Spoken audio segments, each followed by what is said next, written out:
এই 5-7 দিন আগে একটা আর্টিকেল পড়লাম, অবাক হয়ে গেছি। কি সেটা? একজন ধরা যাক যে কম্পিউটারে লিখতেছে, কম্পিউটারে যখন কেউ একটা পড়া লেখে বা যে কোনো জিনিস, তখন তার ব্রেইনে 7টা রাস্তা তৈরি হয়, 7টা জিনিসের সাথে ব্রেইনের নিউরনের কানেকশন তৈরি হয়। আর ওই জিনিসটাই কেউ যখন কলম আর খাতা নিয়ে হাত দিয়ে লিখতে থাকে, তখন 100টার বেশি রাস্তা চালু হয়ে যায়। তার মানে আমি যখন একটা জিনিস কম্পিউটারে লিখছি, তখন 7টা রাস্তা, 7টা কানেকশন ব্রেইনের একটা নিউরনের সাথে অন্যদের হয়। আর ওইটা যখন আমি লিখে ফেললাম, তখন 100টার বেশি রাস্তা চালু হয়ে যায়। যে কোনো শিক্ষার্থী যদি জীবনে সফল হইতে চায়, তার 1 নাম্বার কাজ যেটা, সেটা কি 7টা কানেকশন হইলে ভালো হবে না 100টা কানেকশন? আমি যদি বলি যে একটা স্টুডেন্ট আছে, তার 7 জন বন্ধু, আরেকজন স্টুডেন্ট আছে তার 100 জন, কে বেশি পাওয়ারফুল? কে? ফেসবুকের বন্ধু না, সত্যিকারে আছে। কে বেশি পাওয়ারফুল?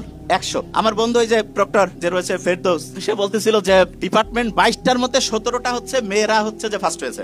আমি যখন পুরস্কার নিচ্ছিল, আমি মনে করলাম যে এটা বোধহয় ফিমেল ইউনিভার্সিটি নাকি, মানে সব মেয়েরা নিচ্ছে। তা বললো যে না, ডিপার্টমেন্টের মধ্যে 22টার মধ্যে 17টা হচ্ছে মেয়েরা হচ্ছে চ্যাম্পিয়ন হয়েছে। মেয়েরা যে চ্যাম্পিয়ন হয়েছে, ওদের বুদ্ধি কি খুব বেশি এরকম? এই কারণে ছেলেরা এখন বেশিরভাগ জনে, আজ থেকে 15-20 বছর আগে বইয়ের মধ্যে লেখা ছিল যে মেয়েদেরকে কোঠা দিতে হবে। বিশ্বাস করো, যেভাবে দিন আগাচ্ছে, ছেলেদেরকে কিছুদিন পর লিখতে হবে আমাদের কোঠা চাই। ভয়ঙ্কর। এবং আমি তো দেখছি মেয়েরা যতটা উৎসুক শ্রোতা হয়, যতটা অ্যাটেনশন দিয়ে শুনতে থাকে, ছেলেদের অ্যাটেনশন দেওয়ার ক্যাপাসিটি বেশিরভাগ জনেরই ধ্বংস, শেষ। আচ্ছা, অ্যাটেনশন মানেটা ইংরেজি প্রথম কি বর্ণ দিয়া, তারপরের বর্ণটা কি? ডাবল টি এর মধ্যে প্রথমটা টি না? ওকে, এই দুইটা বর্ণ খেয়াল রাখতে হবে, অ্যাট, এ এবং টি।